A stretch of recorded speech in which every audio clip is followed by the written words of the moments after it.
Okay, good morning, everyone. Nice to see you all here. We're going to be starting with meditation. We're going to do loving kindness meditation, where we start with the chanting, then we're going to go into the breathing mindfulness meditation.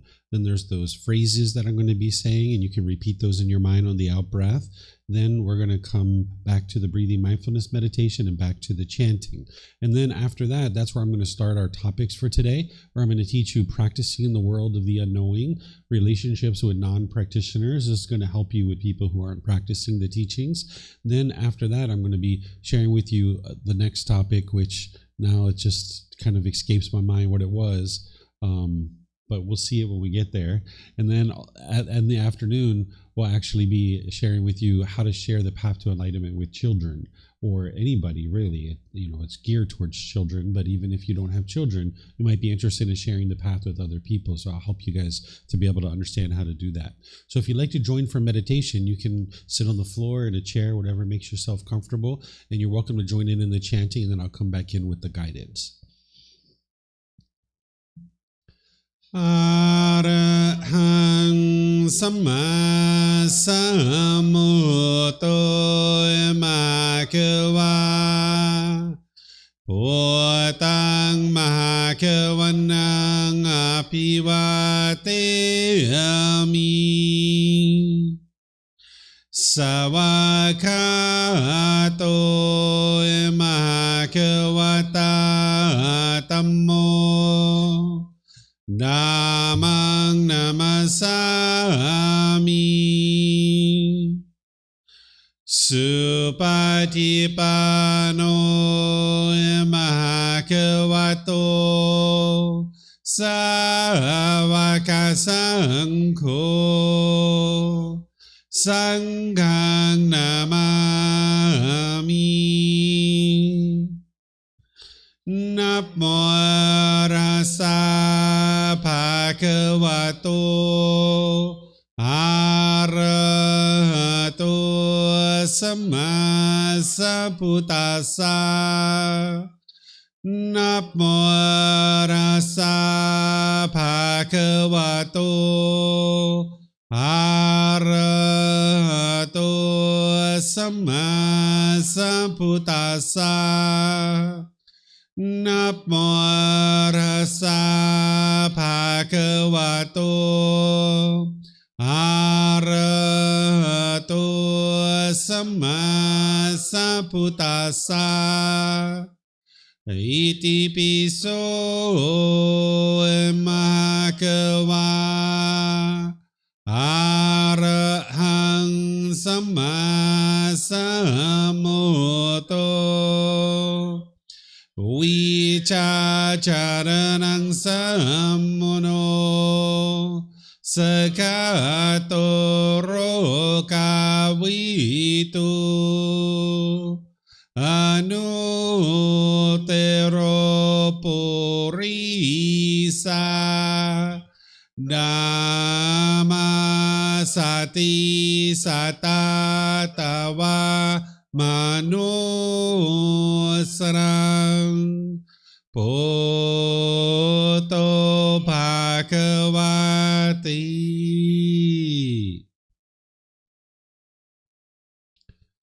Okay, with the lower body and hands and arms comfortable, and the upper body erect, just close the eyes and start breathing in through the nose and out through the nose. Here you're just looking to establish the breath, a nice, natural, steady, consistent breath, not forced or controlled, just a gradual inhale through the nose, experiencing the full breath. And then whenever you're ready, exhale out through the nose. Breathing in and out. Breathing in and out. Your breath may not match up with the guidance that I'm providing, and that's okay. This is your practice. I'm just here for guidance.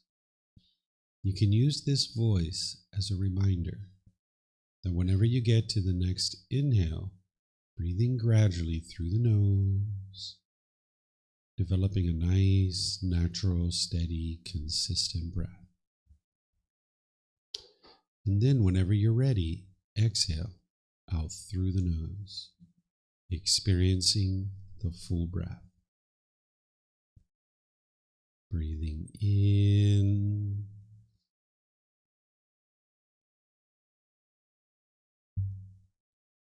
and out.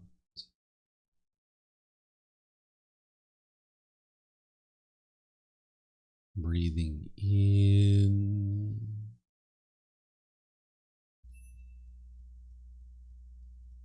and out.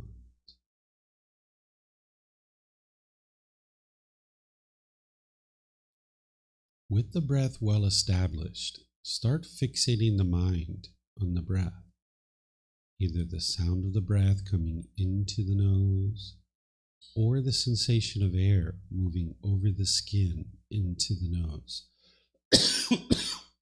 The breath is the present moment. Fixate the mind on the breath, the present moment. Breathing in and out.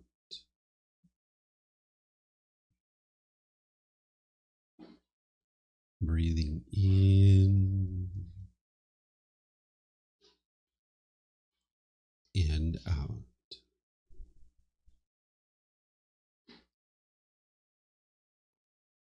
With the mind fixated on the breath, whenever you notice that it moves off the breath, cut that off, let it go, and come back to the breath, the present moment. No need to observe the thought, label it, judge it, analyze it, or even try to figure out where it's coming from. Whenever you notice that the mind has moved off the breath, cut that off, let it go, and come back to the breath, the present moment. Breathing in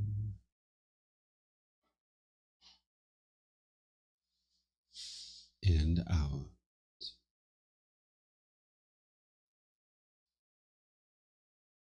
Breathing in and out. I'm going to be quiet now and let you do this work of focusing on the breath, cutting off and letting go anytime the mind moves off the breath. Then I'll be back with more guidance on loving kindness meditation. You have nowhere to go. There's nothing to do. No one needs you right now. This is your time to focus on the breath. Breathing in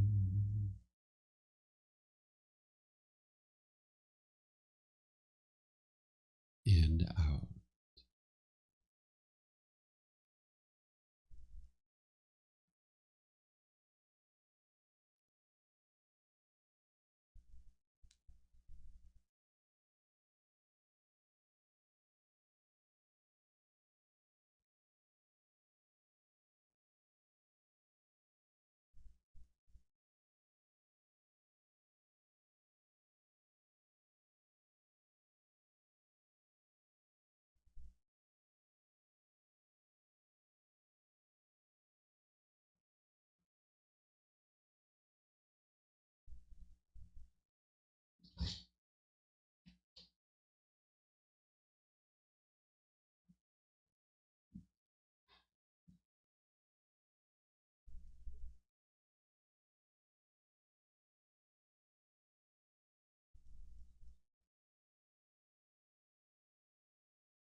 Continuing to breathe in through the nose and out through the nose. Repeat these phrases in the mind on the out breath.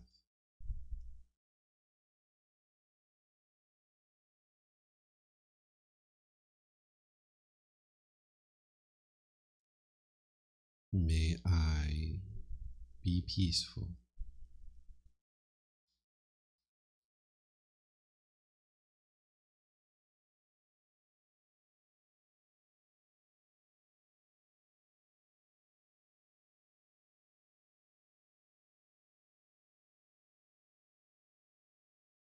May I be safe.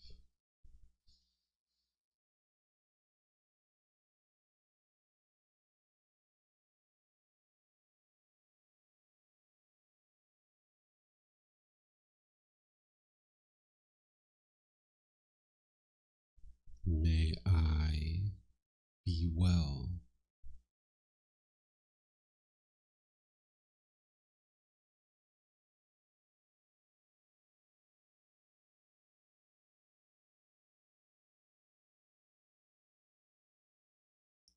May I be free of all discontentedness in the suffering that it causes.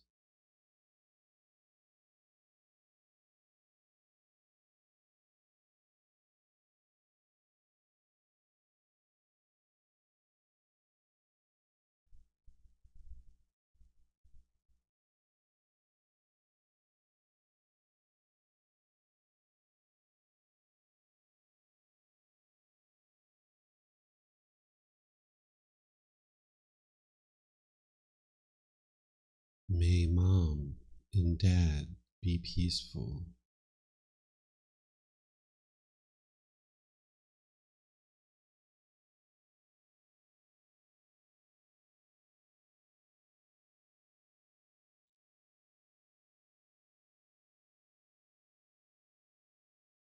May they be safe.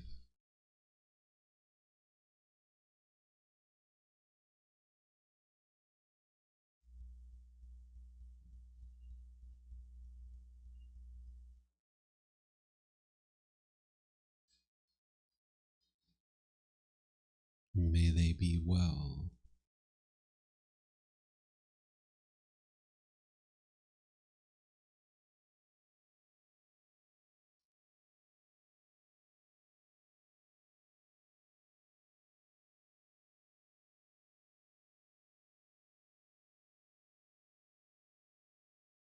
May they be free of all discontentedness in the suffering that it causes.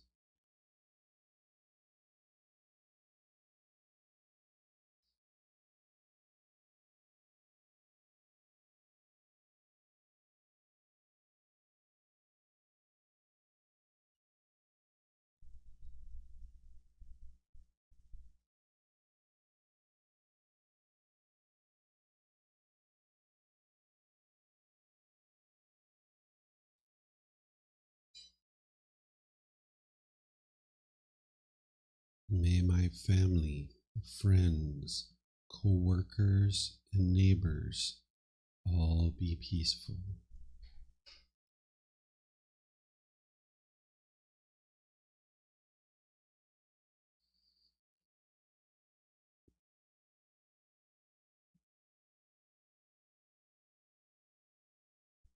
May they be safe.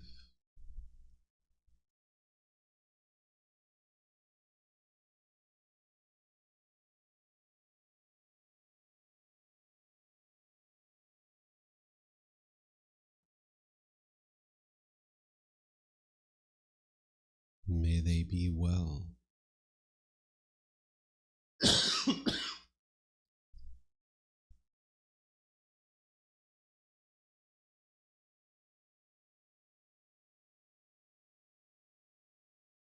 May they be free of all discontentedness in the suffering that it causes.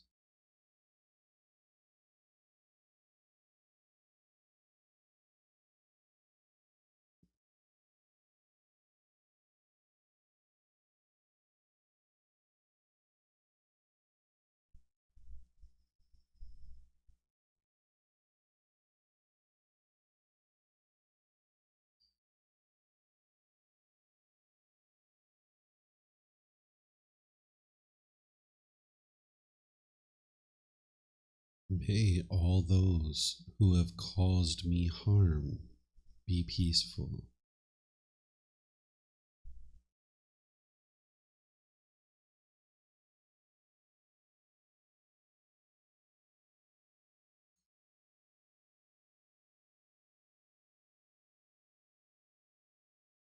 May they be safe.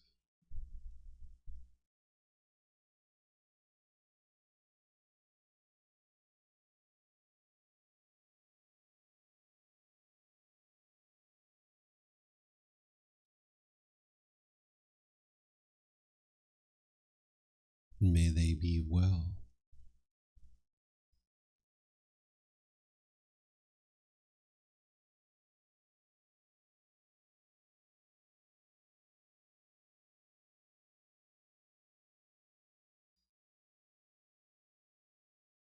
May they be free of all discontentedness in the suffering that it causes.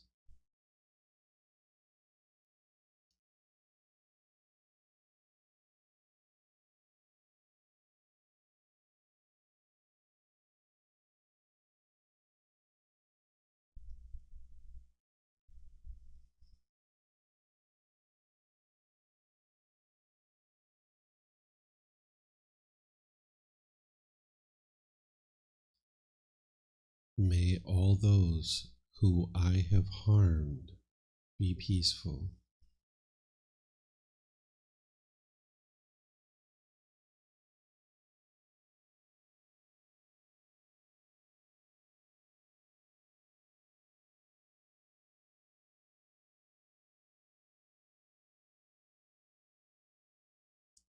May they be safe.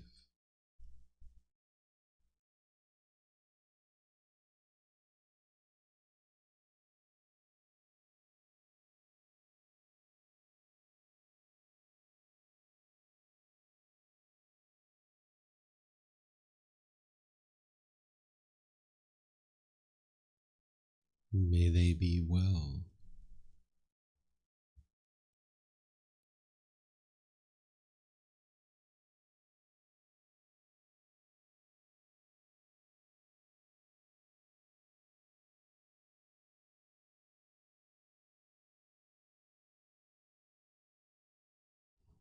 May they be free of all discontentedness in the suffering that it causes.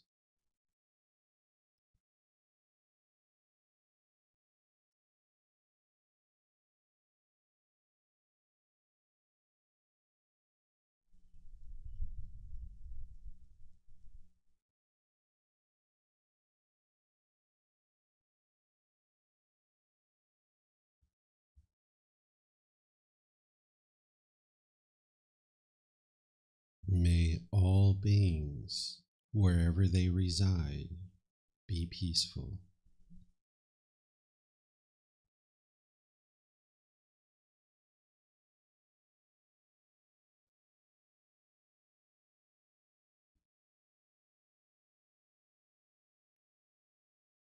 May all beings be safe.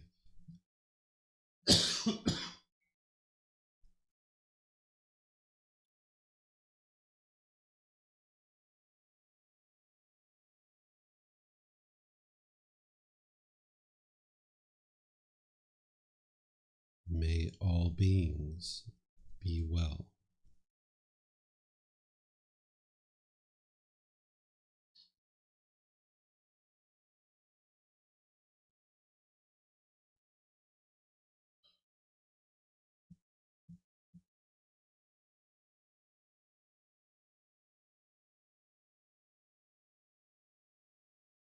May all beings be free of discontentedness and the suffering that it causes.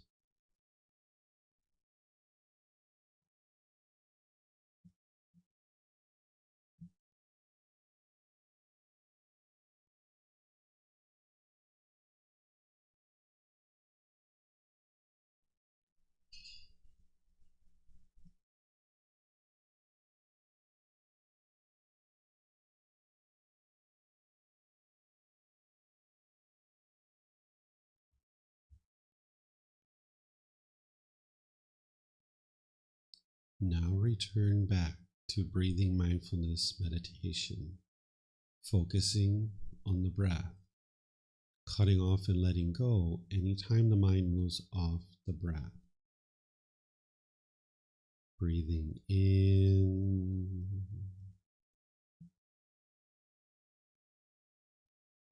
and out.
Arahang Samma Sambuddho Makewa Potang Mahakewanhang Apivateyami Savakato Mahakewata Dhammo Dhammang Namasami Supatipano Mahakewato Savaka Sangho Sanghang Namami Namo Rasa Bhagavato Arahato Samma Sambuddhassa Namo Rasa Bhagavato Arahato Samma Sambuddhassa Namo Rasa Bhagavato Arahato Samma Sambuddhassa Iti Piso Mahakewa Arahang Samma Sambuddho Vicajaranang Sammono Sakato Rokavitu Anutero Purisa Dhamma Sati Satatawa Manusranang Poto Bhagavati. Okay, if you guys would like to slowly make your way out of meditation. Once again, good morning to all of you guys. Nice to see everyone here. Welcome to everyone who's joining online as well. I'm going to share this first topic with you of practicing in a world of the unknowing, relationships with non-practitioners. One of the wonderful things about these teachings is as you're learning and practicing them, life's only going to get better. It doesn't get worse. That you'll see that the condition of your mind and your relationships are gradually improving. But one of the struggles that you can experience is that while you're experiencing all this improvement and all this benefit, the people around you are still experiencing difficulties and struggles. We might even say they're suffering, right? And you can see this very clearly, and you can see some of the most simple things that are so simple and so easy for you because of this wisdom that you've cultivated on the path. Other people find it to be very difficult and so much of a struggle. So what this talk's going to help you to do is understand how to deal with that, because your mind actually might be really struggling in those situations where you see other people struggling. So I'm going to help you guys to understand this. And just like always, you guys can ask questions here. We have the microphones for you guys. And then online, you guys can put your questions into Facebook, YouTube, or Zoom in the comment section. Or in Zoom, you can electronically raise your hand and ask any and all questions that you like. So to get us started, the first thing we need to do is understand what is a non-practitioner. A non-practitioner is someone who hasn't been actively learning and practicing the path to enlightenment as taught by the Buddha.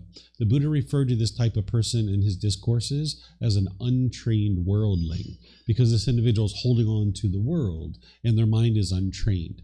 So while we refer to them, at least I do, as a non-practitioner, or in the teachings of the Buddha, an untrained worldling, it's important that we don't create this us versus them mentality, because if you do that, then you're kind of putting a wall between you and them. And it's like we're the in crowd and they're the out crowd, right? And we're the clique and they're not in the clique. And that's not what we're trying to experience here. What we're trying to help you to be able to see is that there is a difference between someone who's learned and practiced these teachings and someone who isn't. And it's just understandable to acknowledge that there is a difference. But it would never be wise to have kind of an us versus them mentality, because now you're putting a wall between you and other people. But just understand that different people in the world have different wisdom.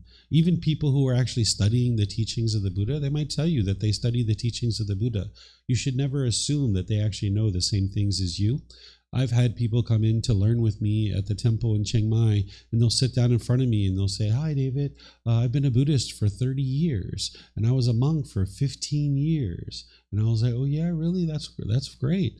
By the way, what causes anger?" Right? Because I would like to help this person, and I'm interested in being able to see where they're at in their journey. And I'll say, what causes anger? And they're like, "Oh, that's really difficult to describe. I don't know if I could answer that question." And this is someone who's been around Buddhist teachings for 30 years. At least that's what they think, that they've been around the Buddhist teachings. That's the very first teaching, the Four Noble Truths. So even this type of person, I would consider to be a non-practitioner, because even though they think that they've been learning and practicing the teachings of the Buddha for 30 years and they were a monk for 15 years, they never actually learned the very first beginning teaching of the Four Noble Truths of what causes anger. So a non-practitioner can be anybody and everybody, even someone who claims that they've been practicing the teachings of the Buddha for 20, 30, 40, 50 years. So if they haven't learned with the original teachings, his actual words, they're a non-practitioner. So that's why I say very clearly here, someone who isn't learning and practicing the path to enlightenment as taught by the Buddha. Because people might consider themselves to be Buddhists, but they actually aren't studying his original teachings. But we should never think about it as us versus them. It's just to acknowledge to yourself that these people have different insights and different wisdom than you, and they haven't necessarily studied the same things as you. And there's going to be a difference in the way that that person approaches the world versus somebody who's actually learned and practiced these teachings. A non-practitioner is going to think about the world very differently. They're not going to necessarily understand the Four Noble Truths of what is discontentedness, the cause of discontentedness, the elimination of it, and the path forward. They're not going to understand the Eightfold Path. They're not going to understand that their craving, desire, attachment is what's producing their constant struggles. They might actually be blaming you for the things that they're experiencing, because they're most likely going to have discontentedness, and they're going to have wrong view. They're going to think that whatever discontentedness they're experiencing is coming from you. In their relationships where they're having craving, desire, attachment, they might be blaming you for their anger and their frustration and their other discontent feelings. But you're going to know that that's not true, and that you're not the one causing their anger, but they firmly believe this, and this can be a real struggle for you. They're most likely not going to understand true love without attachment. So, if you go on a business trip and this person happens to be your life partner, and you say, "Hey, honey, I've been here for 2 weeks and I'm about to come back home." They might say, "Well, did you miss me?" And you say, "No, I didn't miss you." And they're going to think you don't love them, right? So you're going to be experiencing different things with people because they're going to think of craving, desire, attachment as love. And they're going to think the fact that you didn't miss them means you don't love them, right? So you're going to have all these kinds of things that are occurring because they just have a different understanding of the world. And they may not be actively cultivating wholesome qualities in the mind and eliminating the unwholesome qualities. So they might be kind of stagnating in terms of the way that they're functioning in life. They're not cultivating wholesome qualities or eliminating unwholesome qualities. And this can be a real struggle. If it's a life partner, if it's a friend, a family member, something like this, it can be a real struggle for you. So I'm going to help you to be able to understand how to address this and how to solve it. So knowing the teachings and observing non-practitioners struggling, but yet they are uninterested to learn and practice the path. This can be really challenging for you. You see this person struggling and you know all the answers. You know how to solve it because you have learned the teachings and you see that your mind is improving, but yet they're uninterested in actually learning. This can be a real struggle for you. And what you're going to need to do here is eliminate your craving, desire, attachment for helping people, and the craving, desire, attachment for other people to be learning and practicing the same things as you. Remember, the craving, desire, attachment is the longing, yearning, right? So if you were doing that and you really wanted to help people, you're going to be discontent when you can't help people. But if you're all the way on the other side, where you could care less about what happens to other people, you're not going to be peaceful and joyful there either. So you need to come to the middle where you're willing to help other people and you're willing to share information with them, but you know that they need to approach the teachings on their own terms. That if you try to force or control them or pressure them to learn the path to enlightenment, it's not going to work. Every single person needs to choose to approach the path on their own. So when we talk about eliminating the craving, desire, attachment to helping people, it means that longing, yearning, because that's going to motivate this forceful conduct where you're trying to force and control people to do things. And it's just going to drive people away from the teachings, and it's going to drive people away from you. So non-practitioners' unwholesome moral conduct, their wrong speech and wrong action, it sometimes can be problematic for you. If you have a craving, desire, attachment for them to practice the teachings, or you have a craving, desire, attachment for people to interact with you in a certain way, when they're functioning through wrong speech and wrong action, and you're experiencing that contact, you might experience discontentedness in this situation. You're going to need to eliminate your craving for other people to interact with you in a certain way. And you're going to need to learn how to respond to situations rather than react. Because when you have craving, desire, attachment in your mind, you might react to the situation. Don't talk to me like that. Why are you always talking to me like that? I'm tired of you talking to me like this, right? This is the reaction. Instead, it's like, why is it that you feel like it's important to speak with me like that? I don't speak with you like that. Why do you speak with me like that, right? You might just talk with them, or you might just choose to walk away if they're being bitter and harsh and hostile, right? So you need to learn how to respond rather than react. Sometimes it's better to be quietly frustrated than overtly angry and hostile and bitter. Because when you're overtly angry, hostile, and bitter, you're actually producing unwholesome Gotama, because you're interacting with people in bitter and harsh ways, and now that's all going to come back to you. But if you can just be quietly frustrated, this is actually better, because you go through this kind of like phases. When you're off the path to enlightenment and you don't really understand these teachings, you'll be bitter and harsh and hostile to the people around you, thinking that everybody else is causing the problem. And now your moral conduct is unwise, and you're putting out that bitterness and hostility, and it's all coming back to you. When you first get onto the path to enlightenment and you realize, like, oh my goodness, these discontent feelings that I'm experiencing are coming from my mind. It's not coming from other people's mind. You might go through a period of time where you're knocking down your unwise moral conduct, but you're still quietly frustrated. You're not being overtly angry and bitter and harsh and hostile, but you're just quietly frustrated. And then after you go through that period of time, eventually you'll get to the point where you don't have even that quiet frustration. The mind is completely peaceful and joyful in these situations. So it's kind of like a multi-phase approach. So it's better to be quietly frustrated than overtly angry and hostile and bitter. And that's a phase that your mind's going to need to go through as you're cutting off and letting go and eliminating your cravings, desires, attachments. You can choose to move away from a relationship while maintaining loving kindness and compassion for all beings, understanding any discontentedness that you experience is a result of your own cravings, desires, attachments. So you guys might have learned about aversion from me, that oftentimes when you're experiencing discontentedness in the unenlightened state, what people do is they have aversion, where they push people away, or they push a situation away.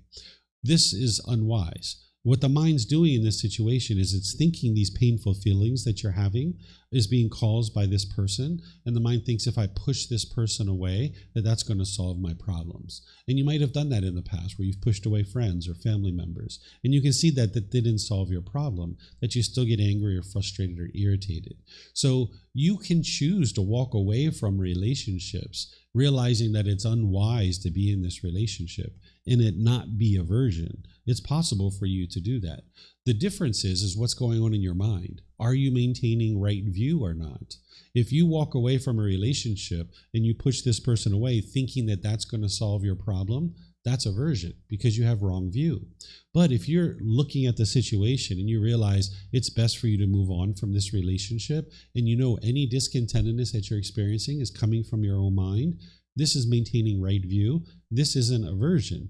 This is just choosing wisely, for whatever reason, that I need to move on from this relationship, and continuing to stay in this relationship isn't healthy for me. It isn't healthy for them either. And it's better to just move on, right? So you might decide that you like to do that. And you can do that while still having love and kindness for this person, meaning having a genuine interest for that person to be well. Sometimes when we get out of relationships in the unenlightened state, we have ill will and we kind of want to stomp on the person on the way out.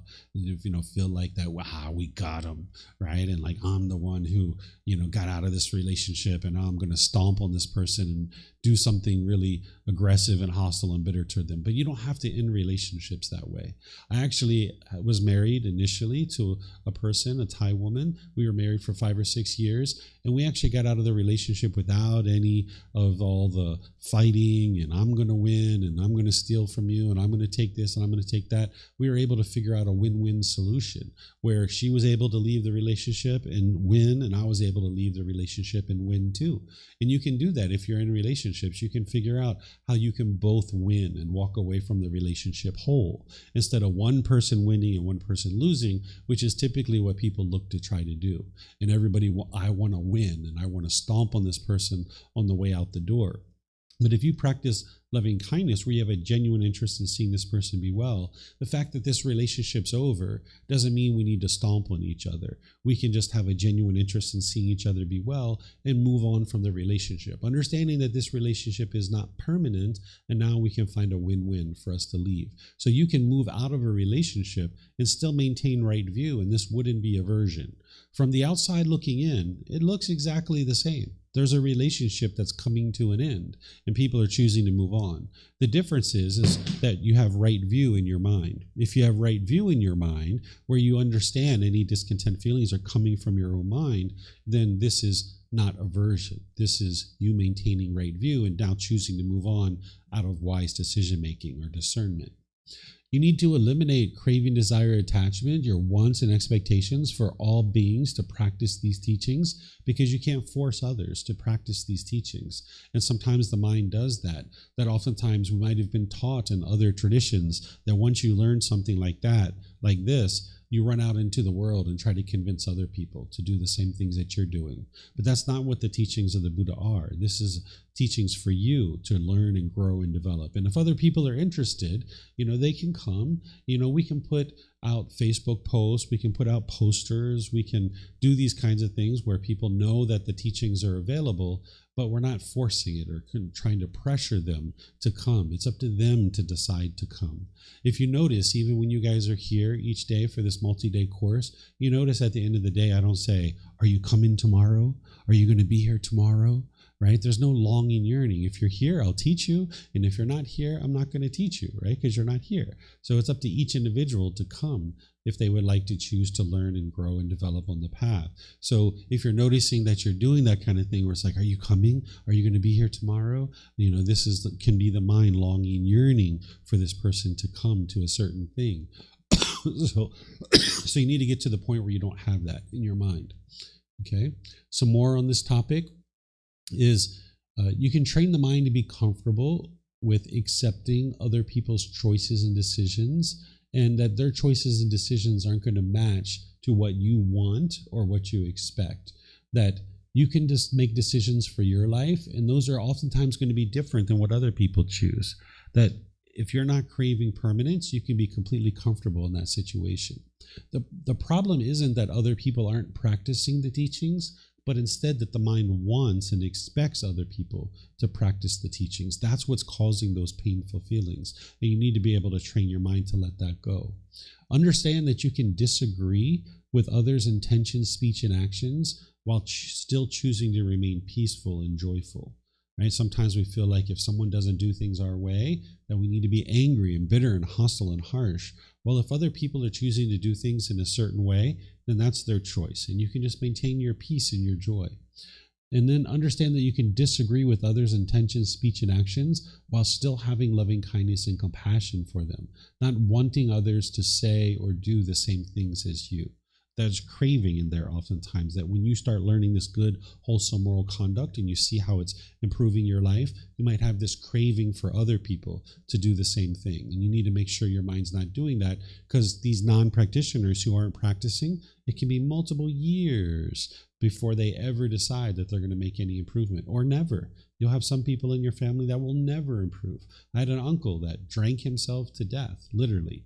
He had a gallon of whiskey next to him when he died. He was found dead in his room, and he had a gallon of whiskey there. He was drinking alcohol all the way through his entire life. He died at the age of 61, right? So some people are just never going to change. And you just need to be understanding that that's their choice, and now they're experiencing the results of their decisions. Okay? So what I usually do at this point is just kind of open up to anything that you guys would like to talk about. This, what I shared with you guys, just to kind of get you guys thinking about this topic. Excuse me.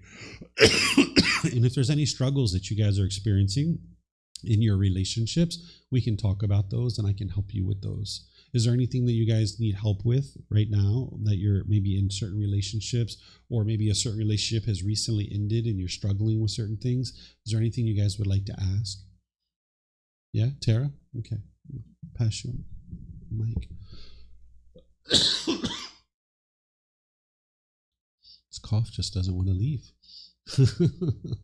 But we know it's impermanent. It's going to come to an end at some point.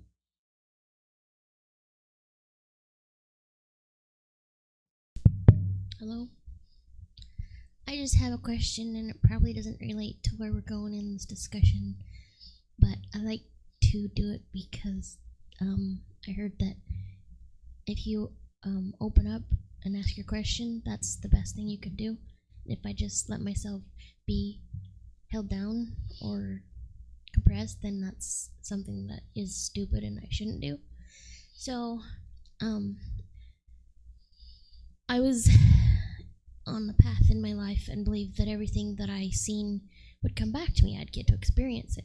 So if I did something wrong, I'd get to experience what that wrong felt like. And it worked. And it always came back, you know. And I got to the point where I recognized what I was doing wrong, and I was surviving the right way.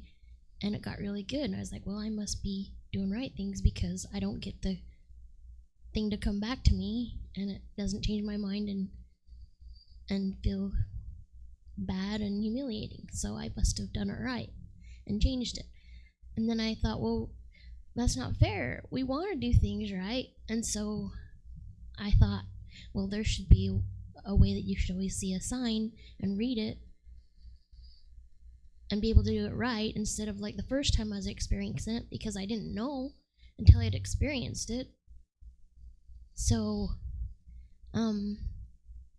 eventually I got to the point where I wasn't observing enough or finding the right sign or something. So I just thought that you should be able to see it on TV. So I thought, well, then everyone program you. So I thought, well, maybe every time I needed to see something was on TV. Well, I saw this is the real problem, is my problem, I know, and it's personal existence view. I saw on TV that you could die of loneliness. And it's because the way it happened in the movie was because you were attention starved and nobody noticed. And then one day you just never got attention because you were acting right to not affect anyone else in your society. But you never got your attention starved being what it needed, because you had enough strength or something, and then you just died one day of loneliness. So that's my question. So I would say that it's not possible to die by loneliness, because there's the physical body and there's the mind. The loneliness is experienced in the mind. The way that this being actually dies is that the body can't support life anymore. That there's the problem with the heart, the liver, the lungs, the kidneys, whatever it is, the physical body is unable to support life. So there's nothing that can happen inside the mind, like loneliness, that is going to cause the body to now actually die. It's the decisions that we make from the mind of how to care for the body, that the body can then experience death. So like the example I gave where this family member drank themselves to death, right? That was decisions from the mind that produced them now taking a substance that goes into the body and damage the body, and then the body ultimately died. So you can make decisions that lead to the death of the physical body, but it's the physical body that is no longer able to support life. It's not just loneliness. You can't just be lonely and just die from loneliness. But if someone was lonely and now they don't eat, or they don't care for the physical body in the way that they would be wise to care for the physical body, that's what's going to now lead to their death, is that they're not caring for the physical body. Well, I also got an answer once, and it was Robin Williams, I think. He said in a quote that something about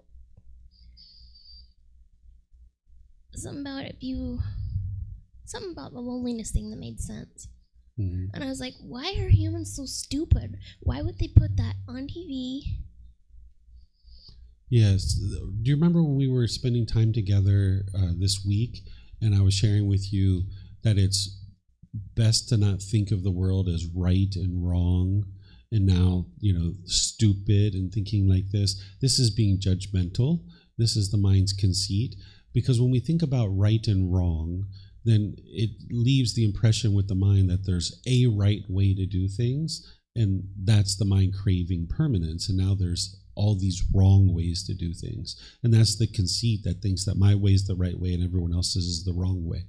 Instead, it's important to be able to see that there's multiple wise ways to do things in the world, and there's multiple unwise ways to do things in the world. So I would encourage you to let go of the idea of people being stupid and right and wrong and all these other kinds of things, and just understand that there's multiple ways to do things. And just because someone does it differently than us doesn't mean that we need to label it as stupid. That'll help you to eliminate that from your mind. Mm-hmm. Well, I also... So I have a question. Mm-hmm. So we live with 2 other family members, and they're non-practitioners. And let's see. So with my mother, with what I know, I can tell that she's struggling in a certain situation. But instead of, asking her, hey, Mom, I noticed you're struggling with this. Buddha has a great teaching that might help you. I really don't have enough I don't have confidence in my own wisdom to be able to, possibly share something with her that could help. And I don't say anything, just knowing that, what I say may not be beneficial just because of the level of wisdom or something. I really don't know what it is. Yeah. That's fine. You're not obligated to share these teachings with anyone. It's not a expectation you should ever put on your mind.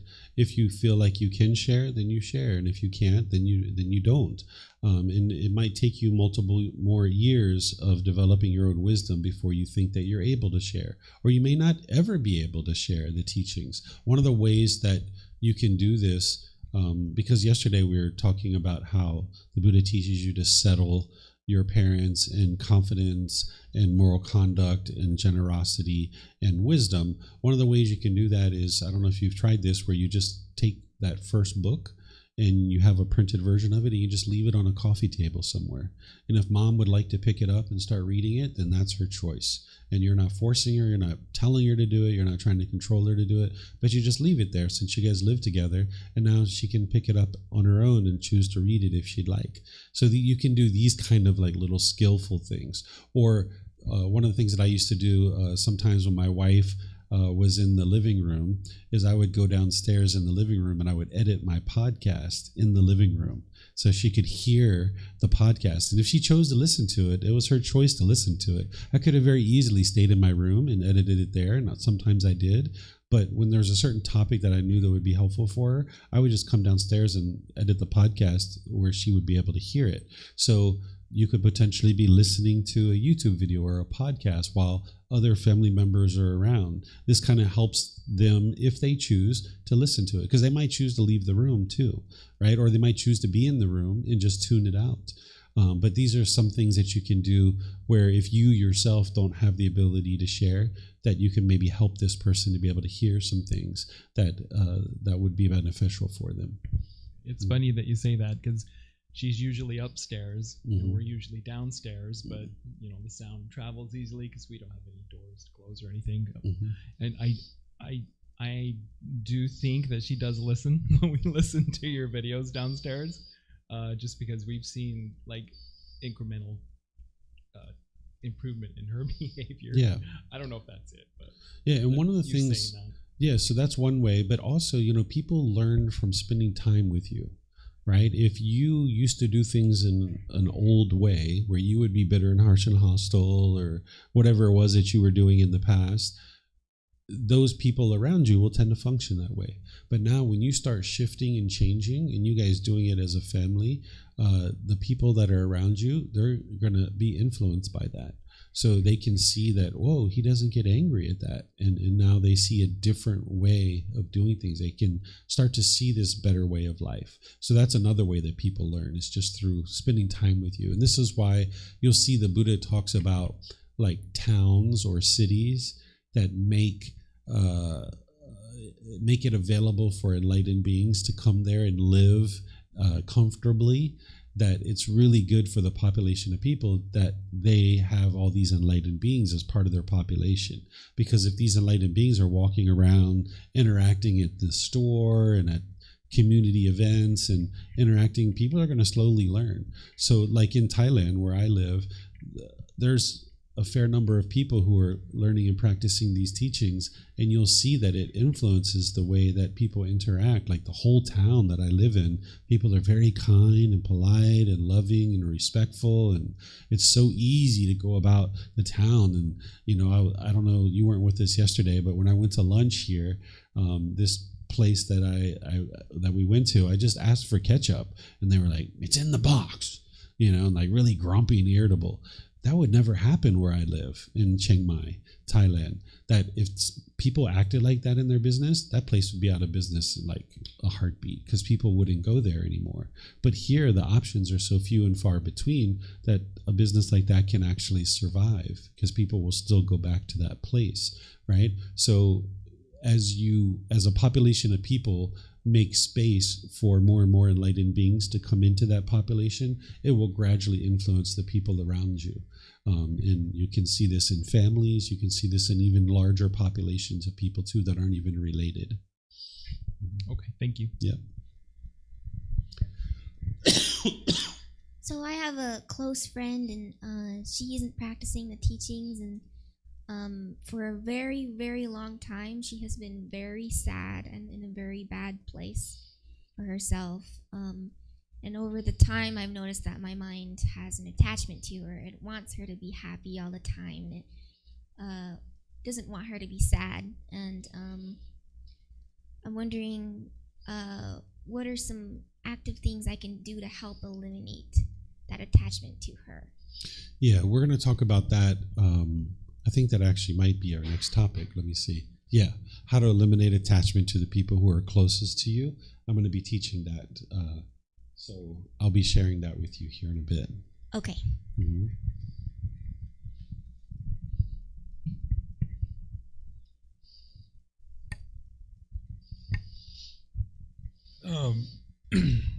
We've kind of discussed this before a little bit, but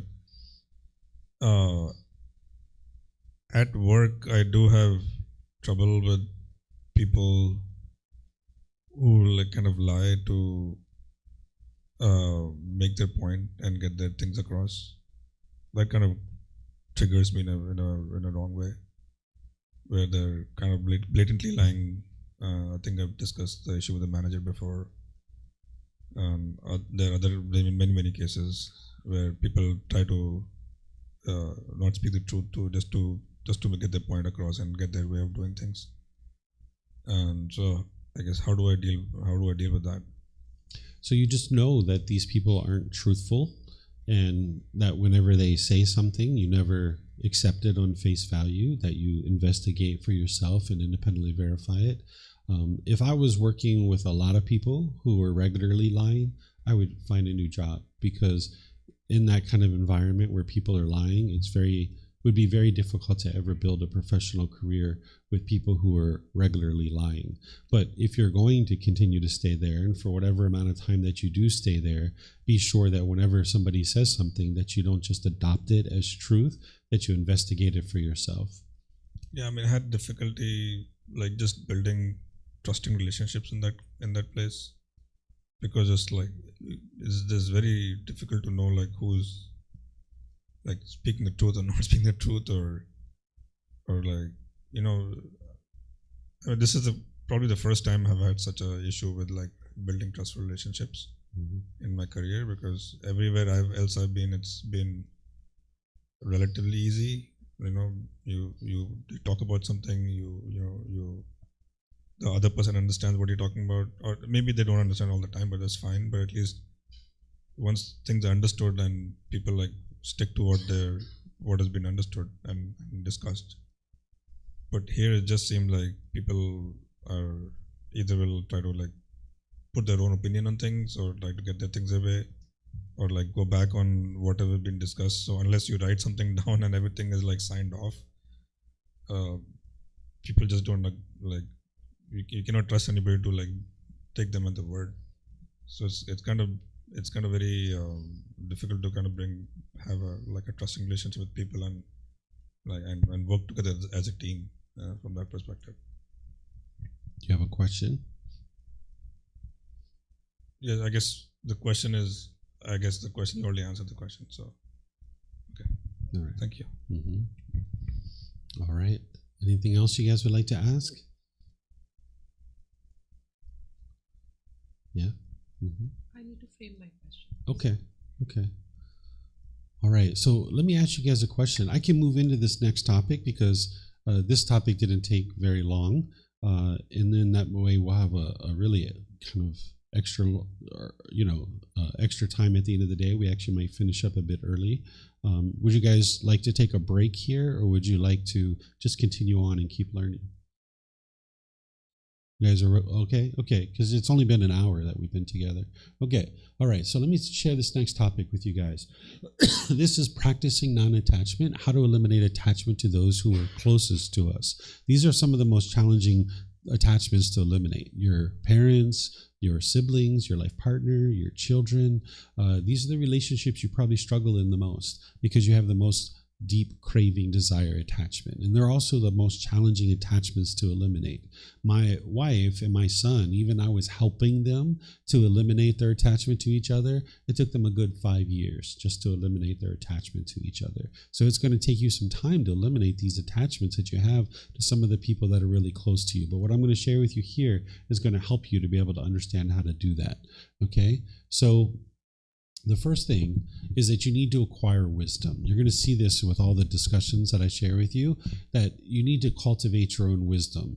That's what's going to help you with all of this path, because the only reason why the mind struggles in the world is because you lack wisdom about certain things, about the natural laws. That once you cultivate wisdom fully, getting to the point that the Buddha refers to as final knowledge, life will be so much at ease. It'll be so peaceful and so much at ease because you understand the natural laws and you'll make wise decisions. But when you lack wisdom, you will have difficulties and struggles. So you always need to prioritize acquiring wisdom about the natural laws through learning and practicing the teachings of the Buddha. This is going to help you to eliminate attachment to those that are close to you and really get to the mind to the point where it's awake. That's what it means to be awake or awakened, that you've cultivated wisdom. Then you're going to need to develop an understanding of true love. That topic that I talked about yesterday, just briefly, you're going to need to penetrate into that more deeply, because oftentimes people are in relationships and that craving, desire, attachment is masquerading as love, and you will be unwilling to let that go because you think that's the love. And if you understand what is true love and you practice that more and more, it'll help you to peel away your cravings, desires, your wants, and expectations in your relationships. So you're going to need to learn that and practice it closely. You're going to need to make sure that you have freedom of decisions, understanding that you can share your thoughts and ideas with people when they're interested in those thoughts and ideas, but not pressuring them to be able to understand the things that you understand. Because oftentimes when you see somebody close to you struggling in life, you experience painful feelings. That's because of your craving, desire, attachment. And you might feel like the way to solve your painful feelings is to step in there and start making a bunch of decisions for them and trying to convince them to do it your way, because you don't want to see them fail, for example. And you think that that's what's going to make sure you don't experience painful feelings. But it's your attachment to this person that's causing these painful feelings, and you stepping into their life and making a bunch of decisions for them isn't actually going to result in your peace and your joy. Because if that person can only experience beneficial results when you're making decisions for them, you are not permanent in their life. So that means that they don't have the wisdom themselves to make those decisions. So when you're not involved, they're going to make unwise decisions, and now you're going to experience unwholesome results. So you're always interested in making sure that you're not making decisions for other people, and you're giving them the choice to make decisions for themselves, because the mind all too often wants to make decisions for other people. You can ask and invite people rather than pressure or force them to do any particular thing. That, again, it's the mind craving, desire, attachment, wants, and expectations. You'll try to pressure people into doing things a certain way because you want it to be done a certain way, where you need to take joy in seeing other people make decisions for themselves and then just being comfortable with whatever decision that they're making. This is going to help you to peel away your craving, desire, attachment. In some cases, you're going to need to allow the struggle. Again, when you have craving, desire, attachment, you won't allow that struggle, particularly if you have children or a life partner or your parents. When you see them struggling with something, you might think the way to solve that is to rush in and make a bunch of decisions for them, where that doesn't solve the problem. The only reason why they're struggling is because they lack wisdom. And if you just jump in there and start making a bunch of decisions for them, they never get the chance to cultivate wisdom. So that struggle is going to then repeat, and it's going to repeat, and it's going to repeat.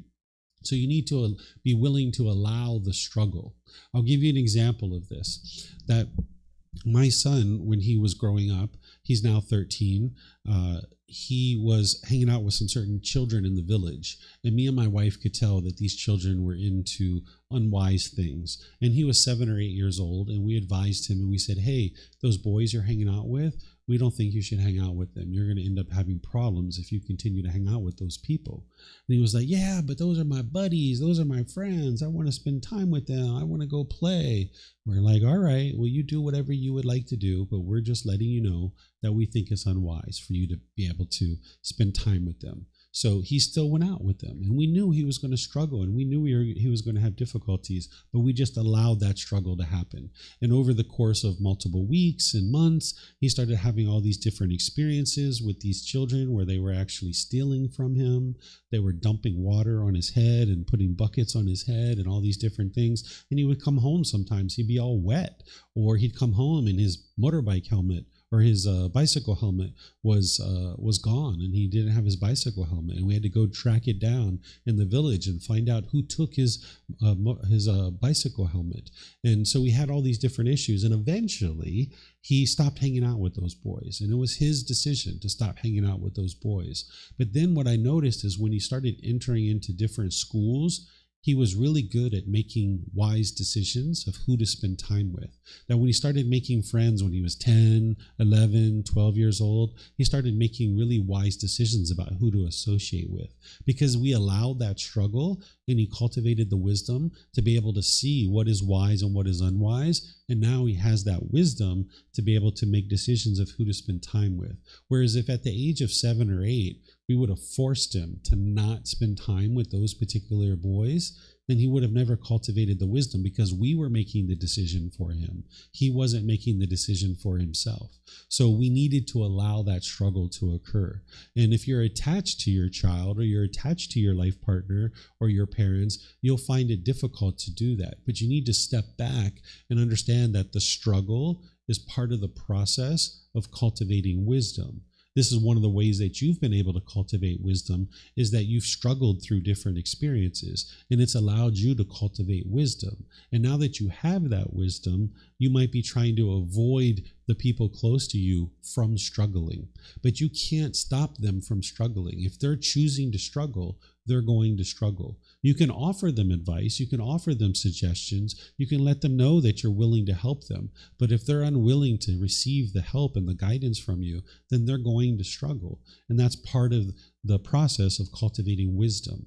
And that's the decision that they're making. They're deciding that they're not interested in hearing what it is that you have to say, and they're choosing to struggle. So you're going to need to be willing to step back and understand that it's their life, it's their decisions, and it's their results. And part of the process of life is that struggle is going to help them to cultivate wisdom. But you making decisions for them doesn't actually eliminate your struggles, because your struggle is coming from your craving, desire, attachment, wanting this person to experience things a certain way.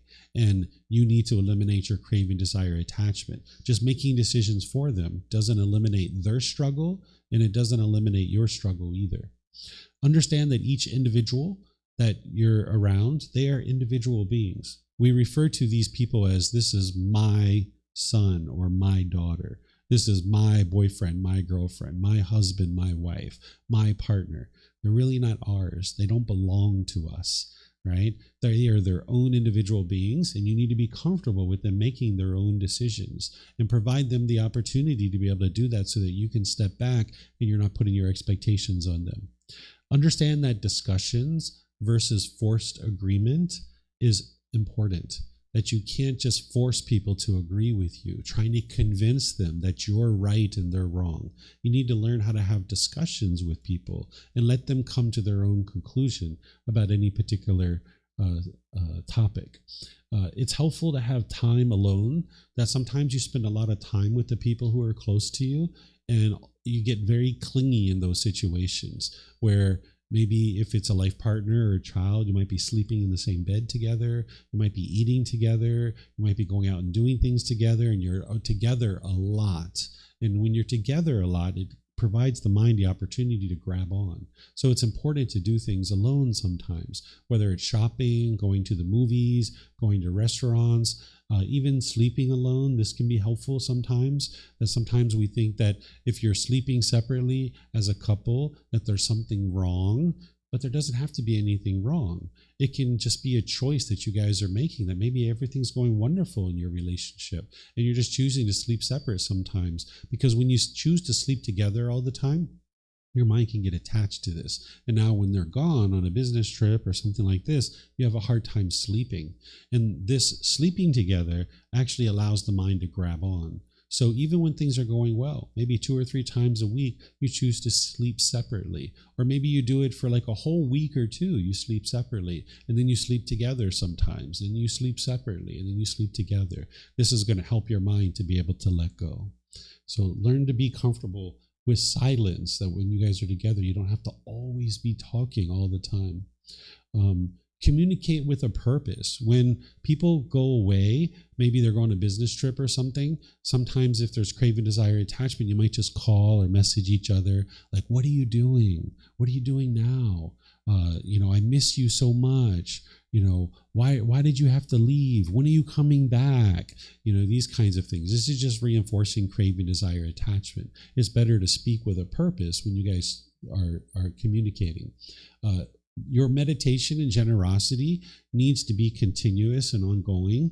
Breathing mindfulness meditation and generosity is targeting all your cravings, desires, attachments, not just people that are close to you. So that entire Eightfold Path is what's going to help you eliminate craving, desire, attachments. And breathing mindfulness meditation and generosity is really targeting that. So be sure that you're continuing with that on a consistent, ongoing basis. It's really helpful if you can walk together in life and walk together in these teachings. But as I shared previously, in all situations, you're not going to have that. Sometimes people aren't going to be practicing these teachings. But in situations where you guys can be practicing the teachings and everybody's practicing, you and your life partner or you and your children, it actually is really helpful because you guys are playing from the same sheet of music, so to speak, and it helps everybody to be practicing non-attachment. And I was just talking about sleeping alone. This is a really helpful thing that oftentimes when you're sleeping together, it encourages attachment. So it would be wise to sometimes sleep together and sometimes not. No attachment cultivates closeness. Sometimes people say a family that eats together stays together. This is sometimes that you'll hear. This isn't actually true, because the idea that everybody is going to be hungry at exactly the same time, it's not possible, right? So it's better to just let everybody eat whenever they would like to eat. Maybe sometimes you eat together, and that's a choice that everybody's making on their own. But then sometimes you guys are just not eating together, and that's okay.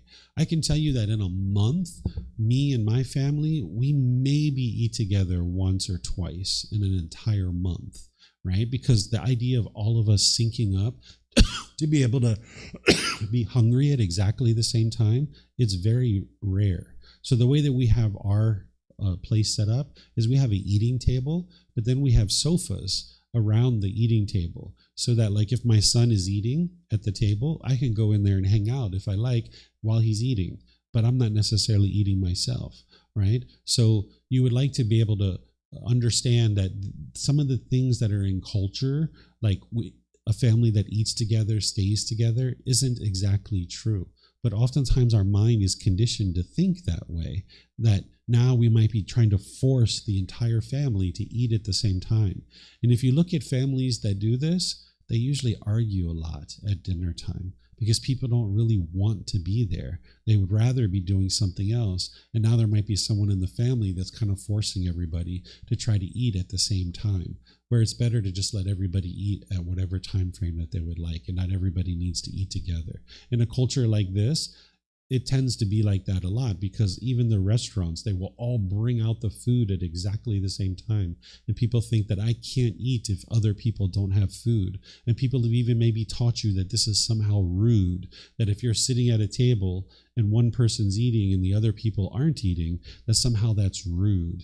That's not rude. That's just impermanence, that the food came out at different times and we're just all going to eat at different times. And my ability to eat food isn't contingent or dependent on other people. This is what oftentimes is perpetrated and kind of permeating in a culture like this, is where there's so much contingencies that I can't eat unless you're eating. That's the attachment. So you would like to get to the point where you don't have these attachments like this. If there's discontentedness in the relationship, that means there's attachment. So if you're experiencing discontentedness in any particular relationship, you have attachment in that relationship. And you need to be able to use that as an indicator that you have craving, desire, attachment, so that you can then get rid of it. Remember that discontentedness is like the red light on the dashboard of your car, alerting you that there's craving, desire, attachment in your mind. Well, if you're in a relationship and there's discontentedness in that relationship, there's craving, desire, attachment, and you need to get free of that, because the relationship's never going to be harmonious if you continue to allow the discontentedness and the craving, desire, attachment that's producing it to continue to stay there. It's important to understand that quality of time is more important than quantity of time. Sometimes people think that if we just spend a lot of time together, that means that we're close. But you would like to look at the quality of time that you're spending with the people that you're spending time with. With me and my wife at this point, being together for so many years, we don't spend very much time together, but when we are together, it's quality time, right? So you like to look at the quality of your time. And also be patient, because these attachments aren't going to be eliminated overnight. As you guys heard me share, the attachment between my wife and her son took a good 5 years to be able to eliminate. And they had the teacher right there helping them to be able to actually eliminate this attachment. And my wife was actively on the path, and my son was actively on the path. And it still took them 5 years to eliminate their attachment. So these attachments take a while. Okay. Now the last one that is kind of like the best way to really approach getting rid of an attachment. All those other things are important, and you need the Eightfold Path and all those other things that I taught. But this one is actually going to really help you to eliminate attachment to the people that are closest to you. It's called contemplation of death, or a reflection of death. What this is that you confront the fact that this person is impermanent in your life. Because one of the biggest things that you could experience in a relationship in terms of impermanence is death. And if somebody dies, oftentimes the mind is grieving or sorrowful or sad. It's not your love that's causing that. It's the craving, desire, attachment that's causing it. So if you can confront this death and train your mind to be understanding that this relationship is impermanent, this is going to help you to eliminate your craving, desire, attachment. Essentially, death is in the corner waiting for every single one of us. Every single one of us are going to die at some point, and the people who are in our life, they're going to die too. And in some cases, they're going to die before us. In other cases, we're going to die first. But either way, this death is going to come and visit us. And you can either wait for it to sneak up on you and catch you by surprise when either you're going to die or other people are going to die, or you can confront it. That's what contemplation of death is. It's kind of like you see death waiting in the corner and you see, I see you back there. I know you're going to come visit me someday, but you know what? I'm going to come visit you. I'm going to get comfortable with you. And you do what's called mindfulness of death or contemplation of death or reflection of death. This is not meditation, but it's a technique. It's a way for you to actually confront this impermanence that you're going to experience. What you do is you sit somewhere quietly and you close your eyes and you envision that this person that you know that you're attached to has actually died. Whether it's your parents, your siblings, your life partner, your children, you envision in your mind that they've died, and you basically convince the mind that they have died. Maybe you envision that you got a phone call from the police or a doctor or a nurse or a family relative, and they've now informed you that this person has died. And you convince yourself in your mind that this person has actually died. And now you play that out within your mind, like you're going to the funeral, you're going to the burial or the cremation, you're going to the service. And then you also play that out after that as well, that the life goes on. You're not planning for them to die. You're not aspiring for them to die. You're just basically confronting the fact that they are going to die at some point, and you're getting familiar with that and comfortable with that. You might actually notice that you grieve or you're sorrowful during this period of time when you're doing this activity. And if that's the case, it's triggering your craving. But now you're going to need to regain your composure. Over the next few minutes and hours and days, you're going to need to regain your composure. That's why you need to have breathing mindfulness meditation, generosity, and all the other parts of the Eightfold Path well practiced before you start doing something like this. So you can do this for people that are close to you. You could do it for pets. If you have pets that you think you're going to maybe have grief or sadness when they die, you can do this ahead of time before they die. You can do it for yourself too. If you have fear of death, you can actually do this for yourself. Envision that you've actually died. So this is called contemplation of death or reflection of death. And it really helps you to be able to eliminate your attachment to the people who are closest to you. I did this for my mother and my grandmother in my early 20s. And I sat in my little condo and I closed my eyes and I envisioned that they actually died. And when I was finished with this, after 10 or 15 minutes, there was a bit of sadness in my mind. But the beautiful thing was that I could call up my mom and I could call up my grandmother and have a conversation with them. Because if they had really died, I wouldn't have been able to do that. And when I was done with this, I realized that if they had truly died, that there were certain things that I never said to them that I wouldn't have been able to say to them if they had truly died. And there was certain information that I was interested to ask them questions about that if they had truly died, I wouldn't have been able to ask them those questions. So after I did this contemplation of death, I just picked up the phone and I was like, "Hey, Grandma, how you doing?" She was like, "Oh, I'm doing good. How are you?" And I just started talking to her. I was like, I've always been meaning to tell you, blah, blah, blah, blah, blah, blah, blah. And I've always been meaning to ask you, da, da, da, da, da, da, da, da, right? And I started having this conversation with her. And after the conversation was over, it was like, done. There's nothing else for me to say. So from that point forward, from my early 20s, for all the rest of my life, another 25 years, while they were alive, I felt like this was bonus time. And when I was around them, I didn't have attachment. So in the past where I might have been argumentative and frustrated and upset, now when I was spending time with them, it was just so peaceful and so joyful because I didn't have attachment to them. So this contemplation of death or a reflection on death is going to help you to confront this impermanence that your mind doesn't want to admit to itself. It doesn't want to admit that all these relationships are impermanent, and you're confronting that. And now your mind can slowly train your mind to let go. And you might need to do this like once a month for a while until you let go. And you notice that you can do this multiple times, and there's no more grief, there's no more sadness, there's no more sorrow in the mind. So do you guys have any questions on this one?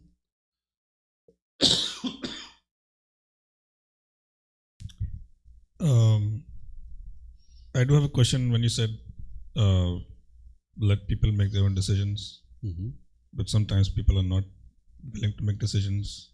Or not what? Are not willing to make those decisions. That not willing to make the decision. Yeah, and they are asking you to make the decisions. What do you do in that situation? You were never interested in making decisions for other people, because if you make decisions for other people, now they lack the ability and the confidence to make decisions. So if they're unwilling to make a decision, that's their decision, that they're unwilling to make that decision. And you just need to step back and create the space and let them get to the point where they've built enough confidence that they can make the decision. Because you making decisions for other people doesn't help them to cultivate wisdom. You're actually hurting them, and you're hindering them from being able to cultivate the confidence and the wisdom to make decisions. Because if they can only make decisions when you're around, you're not permanent in their life, and now they're dependent on you. That's the very nature of an attachment. So you're not interested in allowing other people to do these kinds of things. So if they're constantly putting the decisions on you, you just say, I'm not interested in making this decision. I would like to let you make this decision. And if they just keep saying, no, I'm not going to make this decision, you need to make the decision, you just walk away and just be like, you've already made your decision that you're not going to make this decision. And it's up to them to decide for themselves. And they might struggle with that decision. And you can tell them, hey, if you'd like my input and my advice, I will give you my thoughts, but the decision needs to be yours. One of the reasons why you're doing this, yes, is to eliminate attachment. But the other reason why is that if you make a bunch of decisions for other people, when things start going wrong for them, they're going to blame you for that. And also, whenever they're experiencing a certain circumstance or situation, you can't know 100% of the variables in order to be able to make the decision for them. You might think that you understand all the variables, but you can't understand what's going on within somebody's own mind. So you would like them to be able to sit with that. And now you just be patient and let them decide for themselves what they think would be best. But you're never interested in making decisions for other people. So one situation that I think we talked about this as well. When my son we were discussing his audition for his music program for high school. He had not practiced a lot, and he was not confident or either he was not confident that he would be able to do a good job, or would be do a good audition, or he has this craving to be perfect. It seems one of those things, or maybe because of his craving to be perfect, he is not confident in whatever he's been doing. And so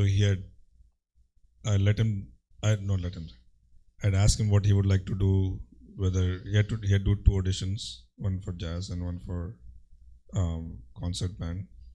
And I'd asked him what he would like to do, and he had decided to just do one of them. And so what I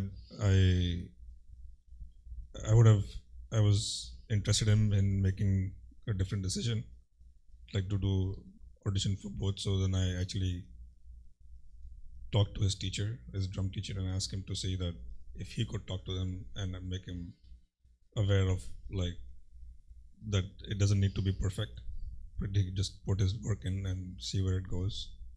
Is that a good way of doing things? Because I knew he was capable of doing it. He was just not confident in himself.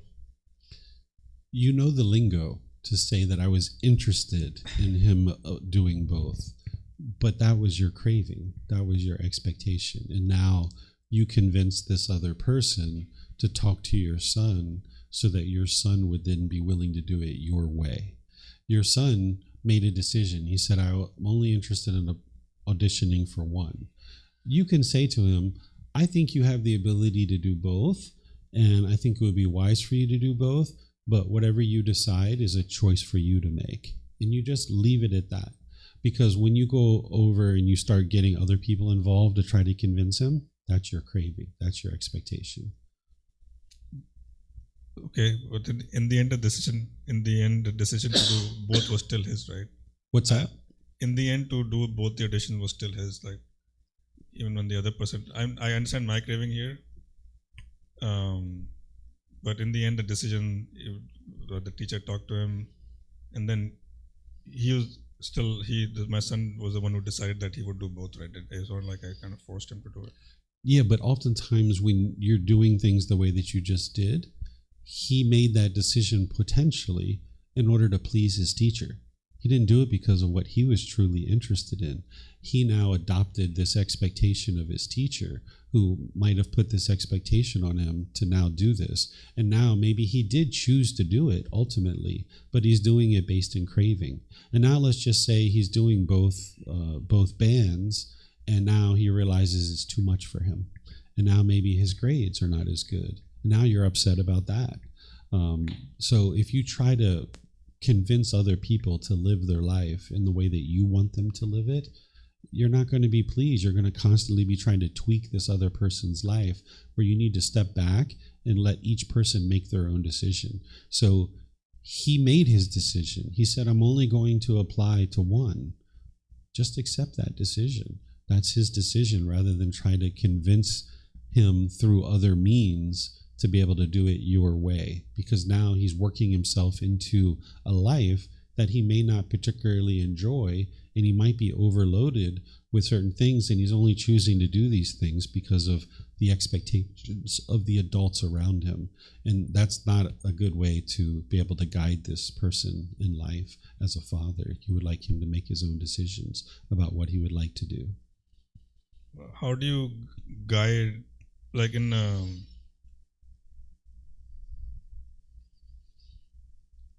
like from a child's perspective, he has only understanding of what he understands. I mean, that they only understand certain things because that's the experience, based on their wisdom and their experience. They only understand certain things, right? That they understand that. I mean, any situation, right? Like if I try for, say, concert band, I would get in or not. They maybe not be understanding the consequences of it on the future. Like they're not be able to look far enough into the future to understand like what the consequences of that would be. So in that case, how would you guide them in a way that they're still able to make the decisions, but you're not like you're able to give them a perspective of, if you do this, then this is what you may not be able to accomplish in the next 4 years. How do you like guide someone like that, knowing that they don't have the wisdom to look at like that far ahead? You explain it to them without trying to force them to agree with you. That's what I was saying, that you need to have discussions rather than forced agreement. Because in your mind, you have an idea of how you want this child to make decisions, and now you're doing whatever you can do to get him to make decisions the way you think he should make decisions. But that's based on your mind, and that's the mind's ego thinking that you know what's best for your son. You actually don't know what's best for your son because you're not living his life and you're not in his life. So you need to be able to sit down and explain to him, hey, if you do concert band, these are the results that you're going to experience, and these are the extra benefits that you're going to experience. And if you also choose to do jazz band, here's the benefits that you're going to experience with this as well. You make the decision that's best for you. I think that you have the ability to do both, but you need to feel comfortable in making the decision that's best for you. And now whatever he decides, if he says, I only am interested in doing jazz band, okay. Instead of, oh, come on, I think you should rethink this, blah, blah, blah, blah. This is you just trying to convince him to do it your way. And you don't know what's best for him. You might think you do as a parent, but you don't, because you're not living his life You need to understand he's an individual being, and he needs to be comfortable to assemble the life that he would like to assemble, and not based on what dad wants or what teachers want, but he can put the life together that he feels comfortable with. I guess this kind of goes back into the discussions we've had about things like playing too much, like say Fortnite or something, right? And for a while he was doing that a lot, and we had multiple discussions with him about like reducing this time. I mean, eventually he did get to the point he reduced it, but I had to introduce other things into his life. Like I asked him, would you be interested in doing a robotics program with a mentor, so that you could understand that part, that would be more beneficial for you. Or like even like asking like, would you like to perform with your friends in a concert or something, that you can practice that, and then you can pay you money for performing and stuff like that. And so eventually did get to a point where he was like, I think he's reduced the amount of time he plays Fortnite, but for a while that was like he would just constantly be playing multiple hours a day on Fortnite. So how do you, I guess the question here is like, how do you get to get it to a point where they understand the consequences of that, playing a game all the time, because in their mind they're thinking that, oh, I could be a video game player when I grow up, and then be constantly playing video games. Yeah, this is blending over to the talk that I'm going to do after lunch, which is guiding children on the path, right? Because this is about now helping him to eliminate his cravings, desires, attachments, right? And there's certain approaches that you can take with that. What this is about making sure that you aren't attached to your son and trying to convince him to do things your way. And then in terms of guiding him on the path to not have craving, desire, attachment for video games, that's a different set of things that I'm going to share after lunch. Thank you. Mm-hmm. So my question is to follow up on that. And I don't know, maybe it is for the next part, but I just want to put it out. So you said that kids are different from adults. And you also said that like we have to guide our kids without cravings and attachments. So in this situation, obviously I know that I have a craving that he should do this. Now that I'm aware, would a middle path be a place like, so this is from our previous discussions, like would a middle path be like, when you shared that thing with me when you came here, you asked your wife if she would be interested in helping out with checking Bailan's grades. She made the choice, she said yes. And then as you came here, you saw things happening and she was not able to stay on top of it. And then she said like, that it's he should check, something like that. And you wholeheartedly agreed with her decision that she did not want to be involved. Mm-hmm. So would a possible middle path in this situation be that like, he can ask me if I would be willing to help him see that his choices are coming from more of a stance of like avoidance rather than not being able to do it. Like avoidance because he has craving for video games. Like would that be an appropriate thing for him to do? Like just tell me, hey, I've tried to explain it to him. Like, would you try it in your way? Mm-hmm. That the choice that he's making is coming from avoidance. Because basically the point is not band and jazz. Mm-hmm. The point is basically for kids to understand that the time should be used wisely, not mm-hmm. completely like it should not be black or white, like just all the time video games versus all the time mm-hmm. just stressing yourself out. I have to do jazz, band, homework, mm-hmm. this, that. Somewhere from a middle path. So would that be a possible middle path?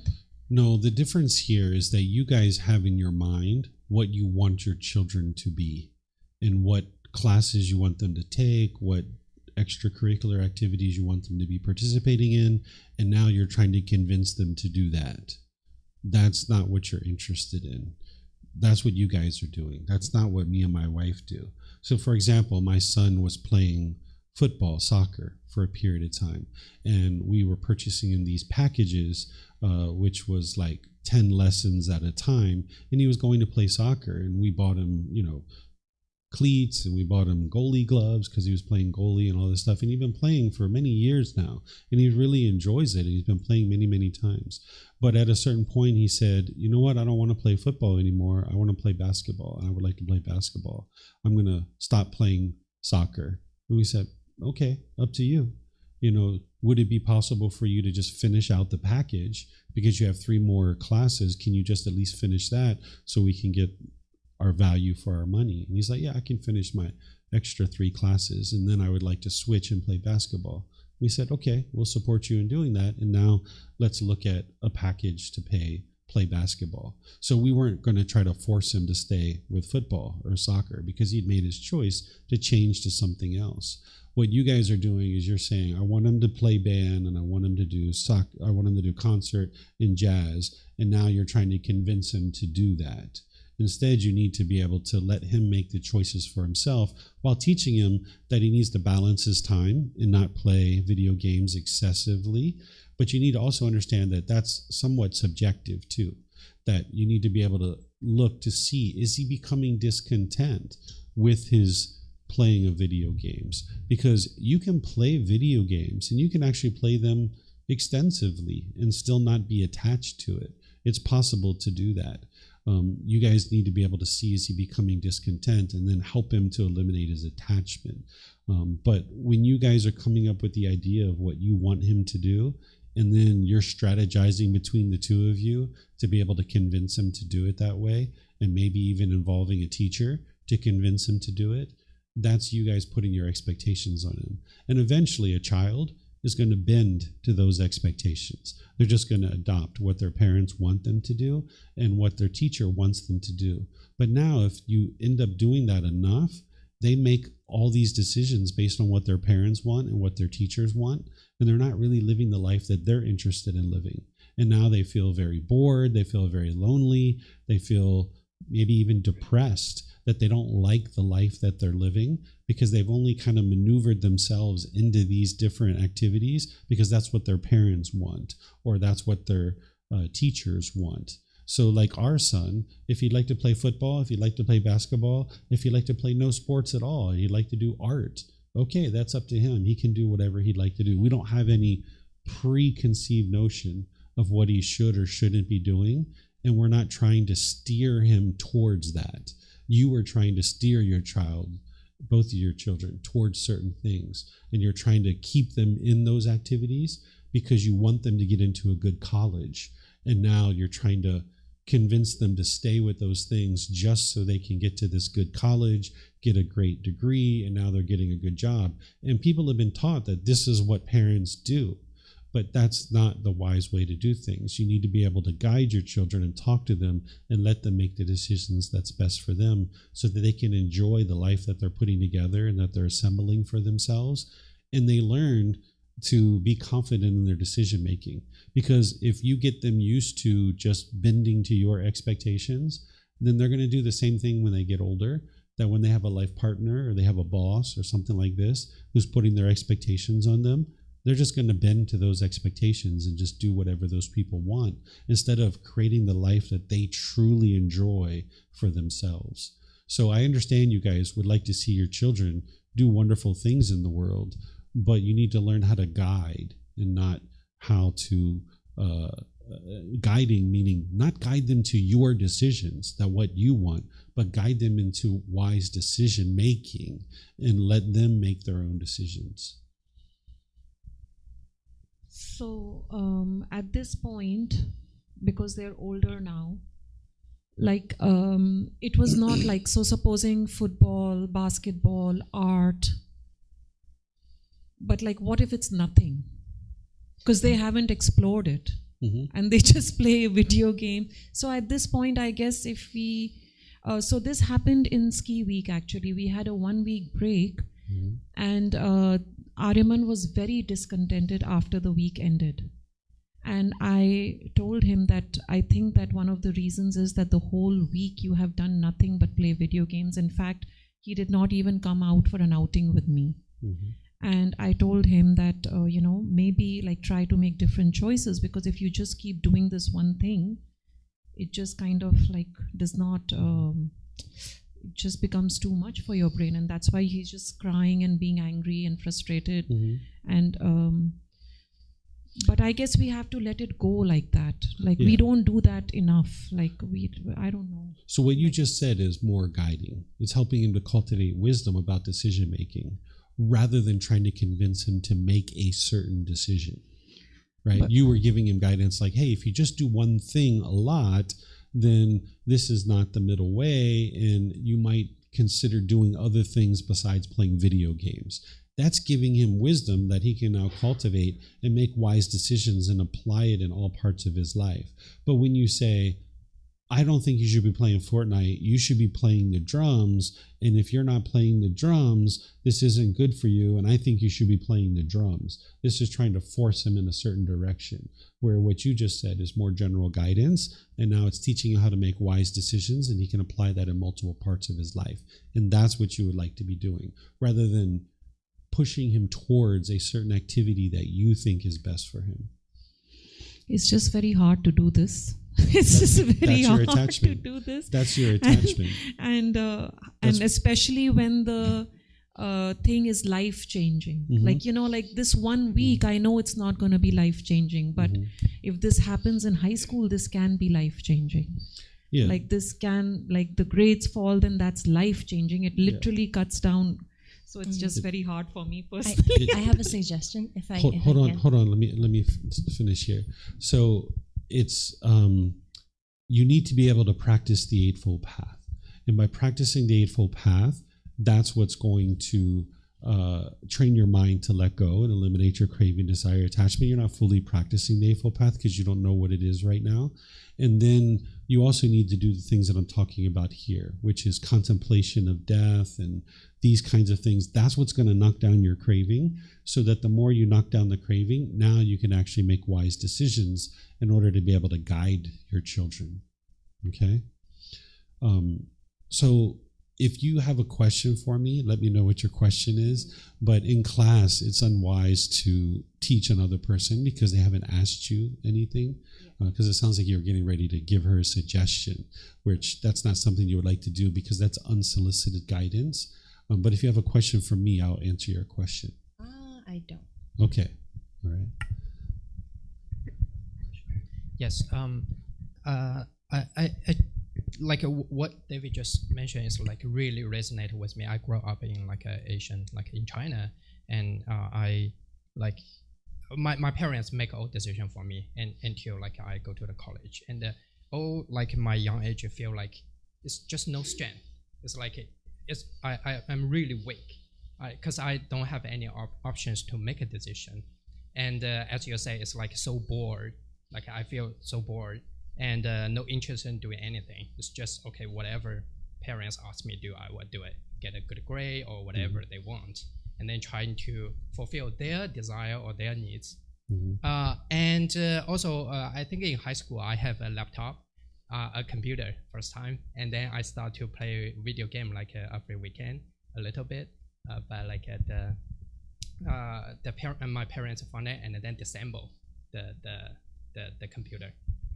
And I was even create more my desire, and then when I go to college, I was having a really strong desire because I get a freedom, and I played the video game for entire 1 year, and then I let it go, never play it again. I want to see one thing is like sometimes adult like for myself see a kid, it's like enlightened being seeing us like doing things. So I feel like, hey, we might be doing the things in, we think we all have a good opinion, but maybe there's more higher wisdom there, we didn't see it. And my question is, like, I think all the decision making, I really resonate. Yes, we should let the kids to make a decision, but one question I have, like, for example, you just mentioned your your kids like play with the neighborhood, like the kids. But it's really great that they are not leading to really a bad situation, like a death or like a permanent injury.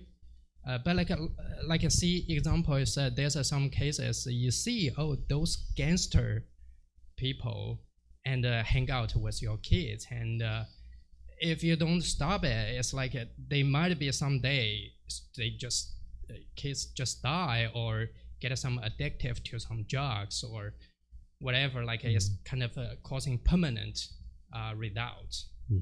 Then like how we deal with those like a safety thing. Sure.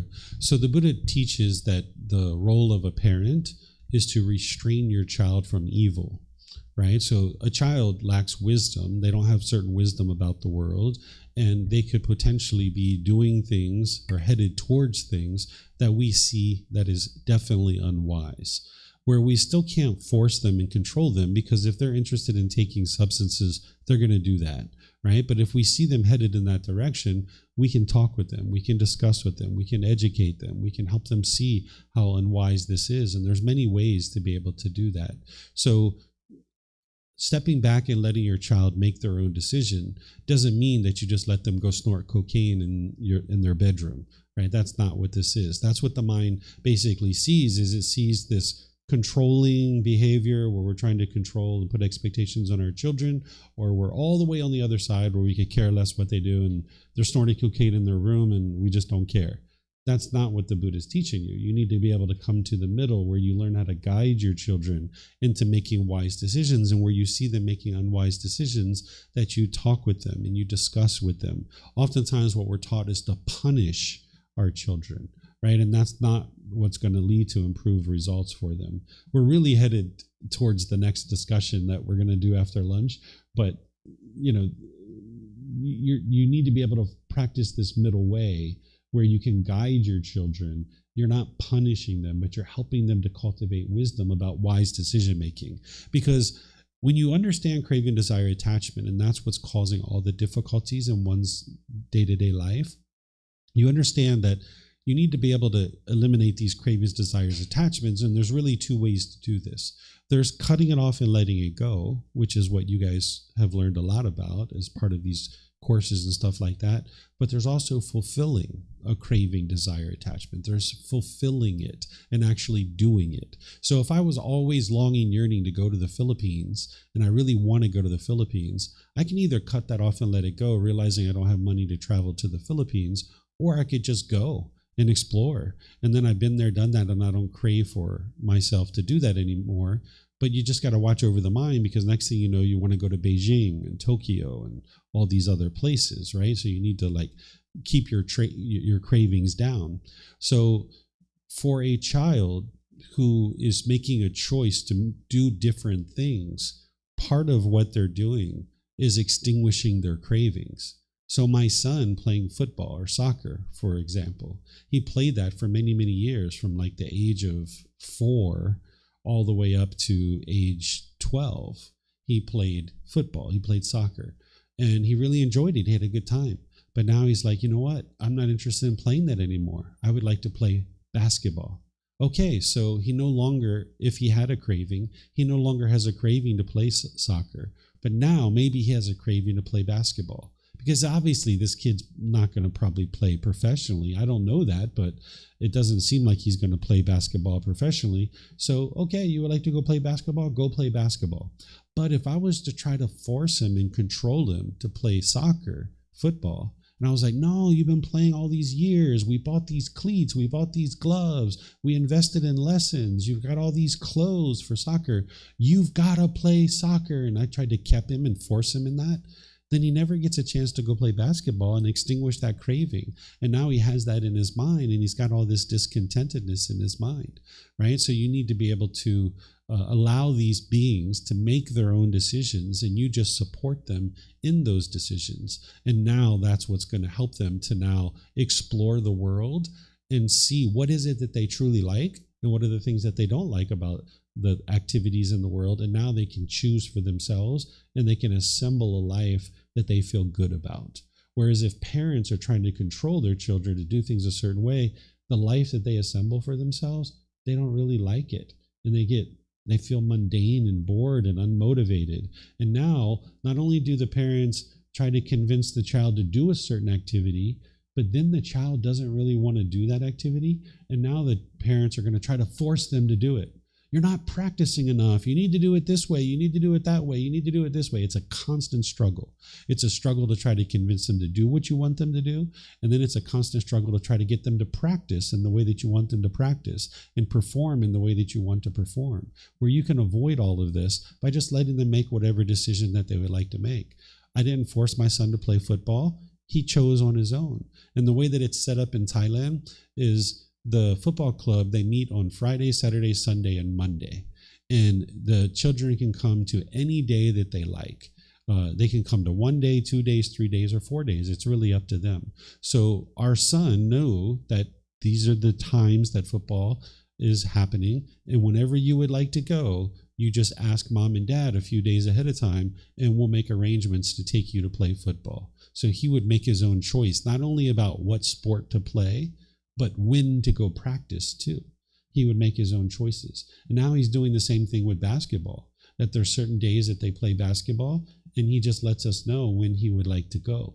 And we just choose to take him when he would like to go. It's always his choice about everything. And Thailand knows this, and that's why they set it up that way.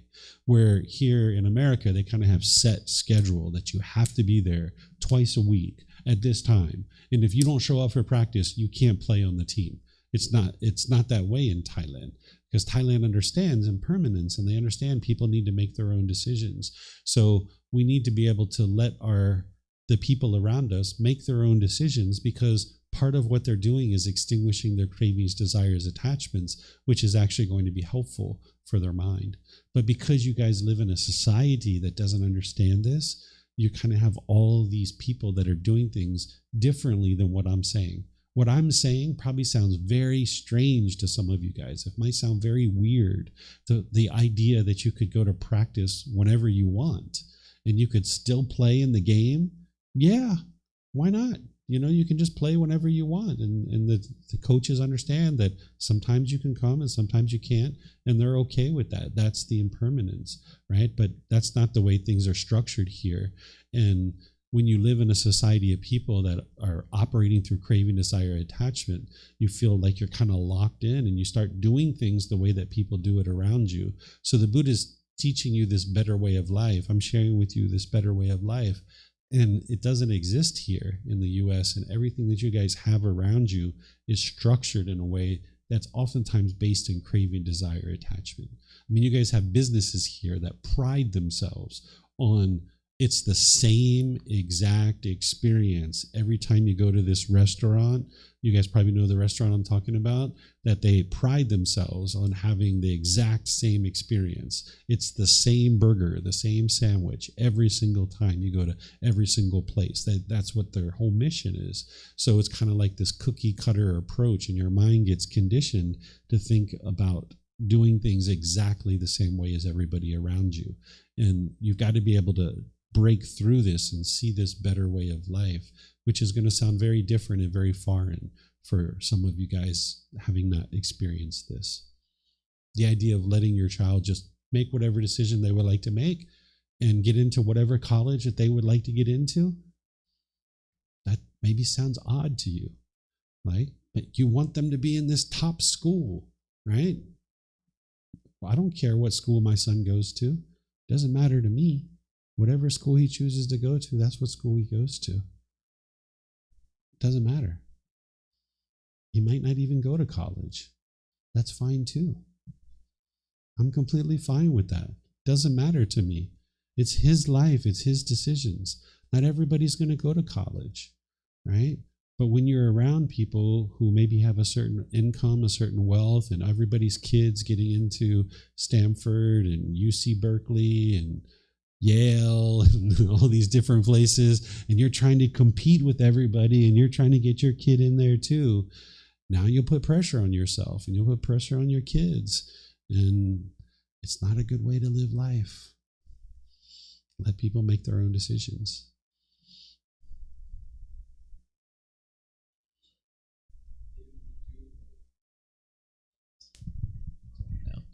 So given we do live in the United States and that there is this set of expectations around us, using the example of eating dinner and waiting for your plate to come. Like let's say you're at a business dinner or you're with a new family and you don't just want to start putting the way you live and just say, oh, my food came, I'm just going to start eating. Where's the line where you say, okay, in these situations, I'm going to live according to what I see as the teachings, or in these situations, it might be wise to accept the traditions of the culture that I'm in right now. Like, I would always live according to the teachings. It doesn't matter what culture I'm in, they always work. Because when that food comes, you might notice when we go out to eat, when the food comes the other day when we were eating together, I just started eating. I didn't make excuses for it. I didn't say anything. I just started eating. And I didn't cause any harm to anybody. And that's why no harm came to me, right? And now the people that we ate with, they're still here, right? They don't think I'm rude or impolite or unkind or anything like that. And if somebody has that perception, just because I chose to eat first and they choose to go away from me, so be it. But when you have personal existence view and you're worried about how other people perceive you, you won't do that. Yeah. But if you understand the natural law that I didn't cause harm to anyone's physical body, to their material possessions or their reputation, and I'm just going to eat because my food's here, now I'll just eat. And if other people form a perception and they don't want to be around me because of that, so be it. So the personal existence view really kicks in there. Thank you. Yeah, you need to be able to see the truth of what's true reality here. Because the mind with its personal existence view, it won't be willing to just go ahead and eat. Because this is the funny thing that I think about this whole idea of everybody has to wait to get their food before somebody can eat because you're rude if you eat first. Well, isn't it rude to expect me to let my food get cold while we're waiting for your food? Isn't that rude? Isn't that selfish to think that I have to wait for you just because you don't have food, and now this food gets cold and I just purchased this food and now I don't get a chance to eat this food because we're waiting for your food? That's, in my opinion, rude and impolite and unkind and selfish. When I'd say 95% of the time people go, don't worry, just eat your food. So, yeah, exactly. Yeah. Exactly. But there's this cultural conditioning that people think that, oh, it's rude if we eat first. That's just, you have to see through that. That's craving. Nobody can eat unless everybody's eating. That's attachment. It's the expectations of our parents. I think that's what says that. Yeah. And then the restaurants conform to that too. Where you saw in Thailand, it's not like that. If we all went out to a restaurant in Thailand, our food would all be coming out at different times. Because there's probably only one person in the back with one burner cooking the food, and there's only one dish coming out at a time anyway, right? So you just learn that, yeah, while this is what's going on in the US, that doesn't make it right. And that's why it's important not to think about right and wrong, because there's multiple ways to do things. And there's certain things in Thailand that are unwise too, right? It's not like Thailand is a perfect society. There's things that they do in their culture. That's why you're not practicing culture here. You're practicing the natural laws, and it cuts through culture, and then you can see true reality and make wise decisions, and then you'll be at ease because you're operating through these natural laws. Mm-hmm. So speaking of food, it's close to lunchtime. You guys ready for lunch? Okay, so right now it's basically 10:36. Why don't we take a good 11:36. Why don't we go till 1:30 to give us a nice long break to get some food and take our time? Because yesterday we kind of had to move a little bit to be able to get back here, and we still weren't on time. So does that work for you guys? 1:30, and we'll probably end up finishing up around 3:15 today. All right. So we'll finish up a little bit early, even with a longer lunch break. So enjoy your lunch. And at 1:30, we're going to start with meditation. And then I'm going to teach you guys how to share the path to enlightenment with children. And this will help you in other situations too. Okay, so thank you guys for the discussion. Thank you for your questions. And we'll see you guys after lunch.